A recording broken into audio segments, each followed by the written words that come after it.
सालों पहले पीतल नगर में किशन नाम का एक किसान रहता था। वह गांव के एक जमींदार के खेत पर काम करके किसी तरह अपना घर चला रहा था।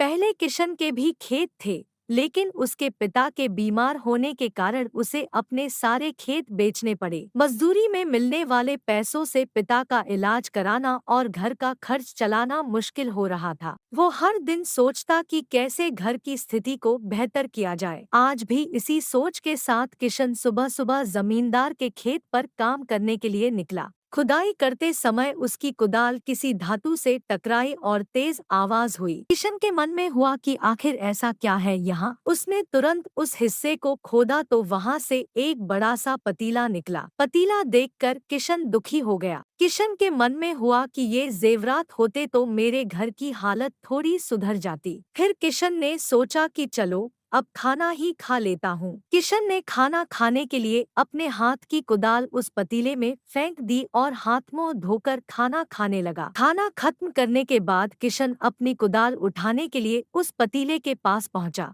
वहां पहुंचते ही किशन हैरान हो गया। उस पतीले के अंदर एक नहीं बल्कि बहुत सारे कुदाल थे। उसे कुछ समझ नहीं आया। अभी उसने अपने पास रखी एक टोकरी को भी उस पतीले में फेंक दिया। वो एक टोकरी भी पतीले के अंदर जाते ही बहुत सारी हो गई। ये सब देखकर किशन खुश हो गया और उस जादुई पतीले को अपने साथ घर लेकर चला आया। वो हर दिन उस बर्तन में अपने कुछ औजार डालता और जब वो ज्यादा हो जाते तब उन्हें बाजार जाकर बेच आता। ऐसा करते करते किशन के घर की हालत सुधरने लगी। उसने इस तरह से बहुत पैसा कमाया और अपने पिता का इलाज भी करवा लिया। एक दिन किशन ने कुछ गहने खरीदे और उन्हें भी पतीले में डाल दिया। वो गहने भी बहुत सारे बन गए। इस तरह धीरे धीरे किशन अमीर होने लगा और उसने जमींदार के यहाँ मजदूरी करना भी छोड़ दिया।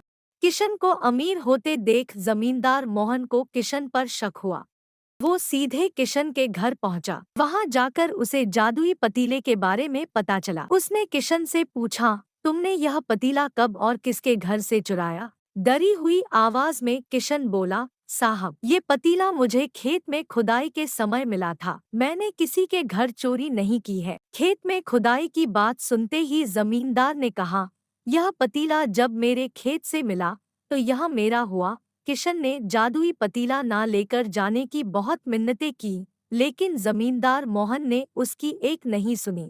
वो जबरदस्ती अपने साथ वो जादुई पतीला लेकर चला गया। जमींदार ने भी किशन की ही तरह उसमें सामान डालकर उन्हें बढ़ाना शुरू किया। एक दिन जमींदार ने अपने घर में मौजूद सारे गहने एक एक करके उस पतीले में डाल दिए और रातों रात बहुत अमीर हो गया। एकदम से जमींदार के अमीर होने की खबर पीतल नगर के राजा तक पहुंच गई। पता लगाने पर राजा को भी जादुई पतीले की जानकारी मिली। फिर क्या था, राजा ने तुरंत अपने लोगों को भेजकर जमींदार के यहाँ से वो पतीला राजमहल मंगवा लिया। राजमहल में उस जादुई पतीले के पहुँचते ही राजा ने अपने आसपास मौजूद सामान को उसमें डालना शुरू दिया। सामान को बढ़ता देखकर राजा दंग रह गया। होते होते आखिर में राजा खुद उस पतीले के अंदर चला गया। देखते ही देखते उस पतीले से बहुत सारे राजा निकल आए। पतीले से निकला हर राजा बोलता, मैं पीतल नगर का असली राजा हूँ। तुम्हें तो इस जादुई पतीले ने बनाया है। ऐसा होते होते सारे राजा आपस में लड़ने लगे और लड़कर मर गए। लड़ाई के दौरान वो जादुई पतीला भी टूट गया। जादुई पतीले के कारण राजमहल में हुई इस भयानक लड़ाई के बारे में नगर में सबको पता चल गया। इस बात की जानकारी मिलते ही मजदूर किशन और जमींदार मोहन ने सोचा, अच्छा हुआ कि हमने उस जादुई पतीले का इस्तेमाल सही से किया। उस राजा ने अपनी मूर्खता के कारण अपनी जान ही खो दी। कहानी से यह सीख मिलती है। जादुई पतीले की कहानी से दो सीख मिलती है। पहली कि मूर्खता का अंत बुरा ही होता है। दूसरी यह कि हर सामान का इस्तेमाल संभल कर करना चाहिए, वरना ज्यादा हानिकारक हो सकता है।